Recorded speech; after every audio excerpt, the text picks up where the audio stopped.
If you keep letting toxic people into your life, you're basically volunteering to be emotionally exhausted. Because toxic people don't just have like a bad personality. They drain your confidence, they hijack your peace, and they slowly train you to doubt yourself. The worst part about toxic people, though, is a lot of times they don't look toxic. They look kind of charming sometimes. They look like victims sometimes, or they kind of look like family. But once you understand the psychology behind a toxic person, you'll learn how to start spotting the patterns instantly with them. And there's one technique called the gray rock method I'm going to be teaching you today that feels almost too simple. But if you use it, it will work so well that toxic people usually stop targeting you completely and move on to somebody else. Okay? Let's go through the 6-step process. Step 1 is that, quite simply, you need to identify the toxic people in your life. Now you might be like, well, yeah, no, that's very obvious, right? But you need to get a pen and paper and write down the toxic people who exist in your life, not letting it live in your head. Oh, they're kind of toxic sometimes, but I've known them for so long, whatever it might be. But I want you to understand, not everybody who annoys you is toxic. A toxic person is somebody who repeatedly disrespects your boundaries, or repeatedly disrespects you, or makes you feel emotionally exhausted after interacting with them. They can even make you feel emotionally exhausted just by thinking about them.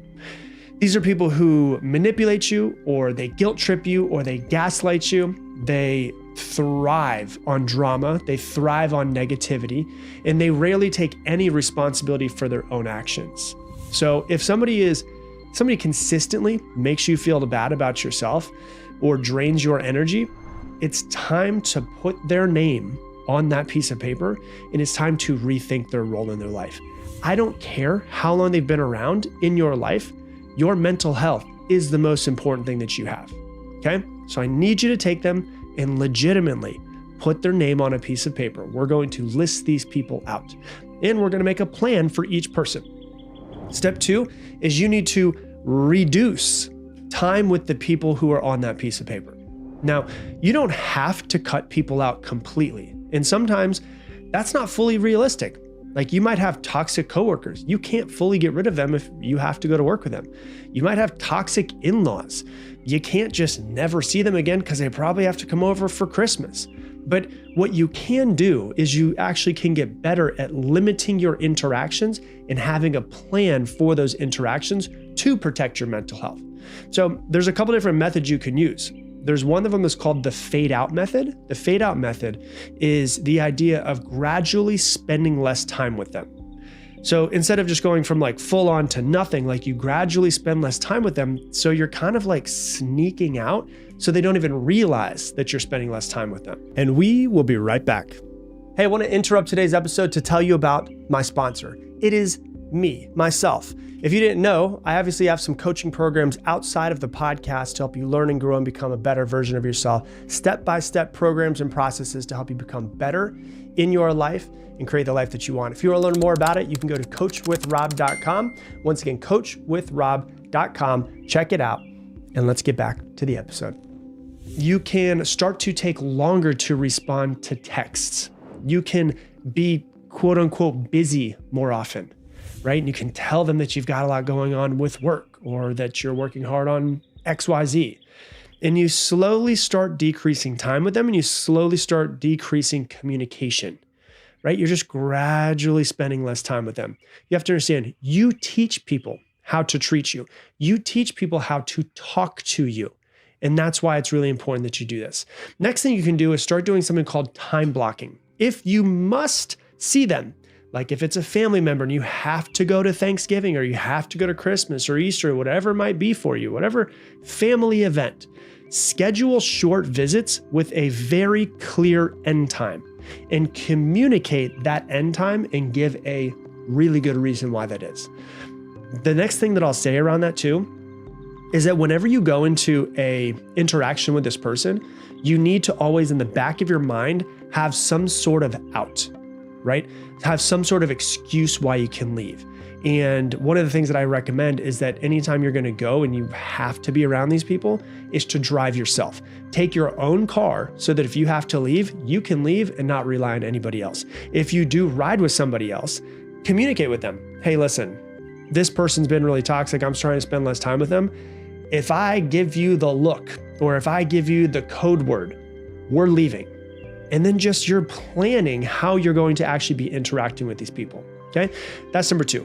Number 3, which is the one that I love and I spoke about very quickly, is to use the gray rock method. The gray rock method is one of the best tools for dealing with toxic people, manipulative people, narcissists. And the idea is to be as boring and uninteresting as a gray rock so that they just lose interest in you. That's what you're trying to get them to be. You're trying to get them to be bored with you as a human, right? So here's how you do it. You want to keep your responses whenever they say something short and neutral. Yeah. Okay. Like you're just freaking boring, right? That's what you want to be. The other thing is you want to avoid giving emotional reactions. Toxic people want you to engage. They want you to get fired up in some sort of way, right? They want to get some sort of drama out of you. And so what you want to do is just not get caught up in it. Show no enthusiasm for the drama. Would a gray rock get dramatic? No, then be a gray rock. They want you to get caught up in it because they get energy from your anger. They get energy from whatever energy you bring to it. A gray rock has no energy. That's who you want to be to them. So if you start to notice yourself going into old patterns of being triggered, you have to stop yourself.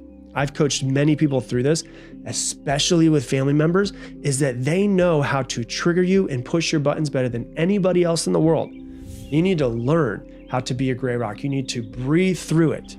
You need to learn to distance yourself and go to the bathroom, like fully disconnect for the moment. Close your eyes. Tell everybody you're taking a shit. Whatever it is that you need to disappear and give yourself some time to reset, right?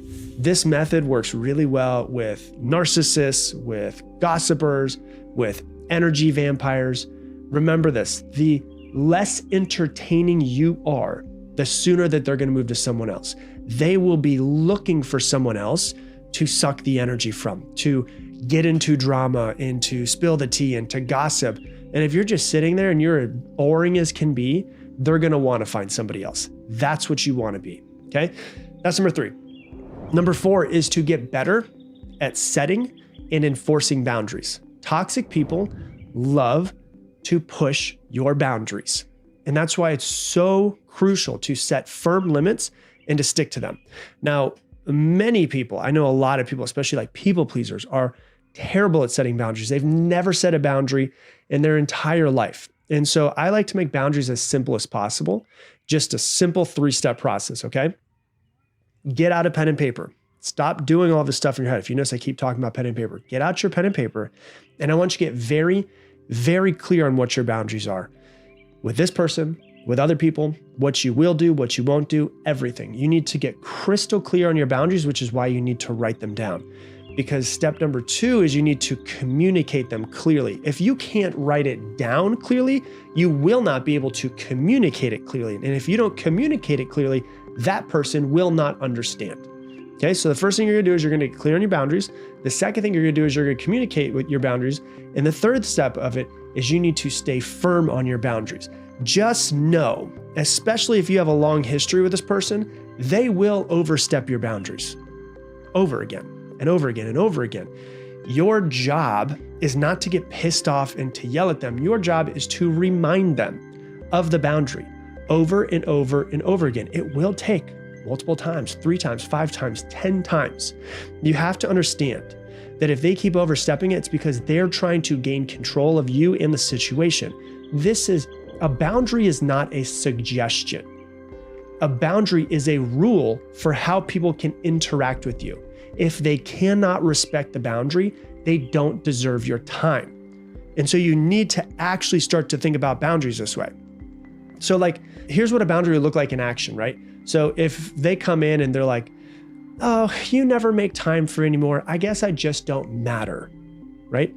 They're trying to stir the pot in some sort of way.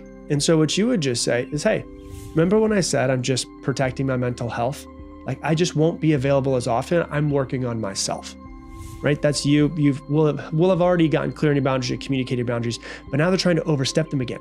So now you're going to communicate, hey, remember I said I'm working on my mental health? Remember I said I've been really anxious recently? Well, I just won't be available as often because I am taking more time to myself to protect my mental health. It has nothing to do with you, has everything to do with me, right? Clear, direct, talking to them.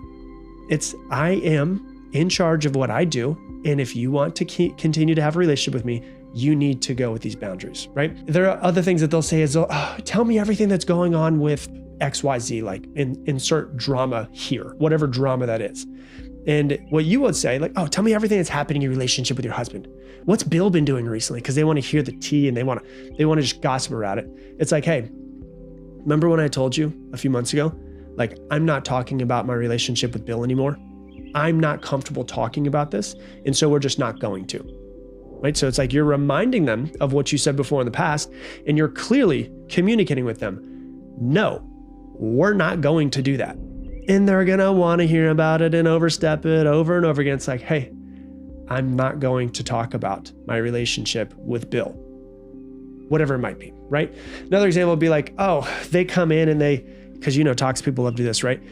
Might be some of your parents, right? Or who knows, criticizing your life choices or your life decisions, your Aunt Betty, right? She's always just like criticizing, oh, you should have done this. You should have gone to school for this. You should have married him, whatever it might be. It's like, hey, I'm happy with my decision and I'm not open to discussing it any further. If you remember 6 months ago, the last time I saw you, I said, I'm not open to talking about this with you. And guess what? 6 months later, I'm still not open to talking about it with you. Sound good? And so it's like you're reminding them of the boundary that's been set and you're staying firm to the boundary. Once again, it's not a suggestion. It is a rule for how you actually are in a relationship with another person. And they need to understand that, okay? Step number 5 is when necessary, you do need to cut them off completely. Sometimes a toxic person is so damaging that the only real solution is to completely remove them from your life. And it can be hard, I get it. Especially with longtime friends, sometimes with family members, with partners, but your peace of mind is worth it. Your mental health needs to be protected. You can't just lay down and let people step all over you just because they've been in your life for a long time, right? Now, people really have a hard time with this. Like, what about family members? What about my mom and dad?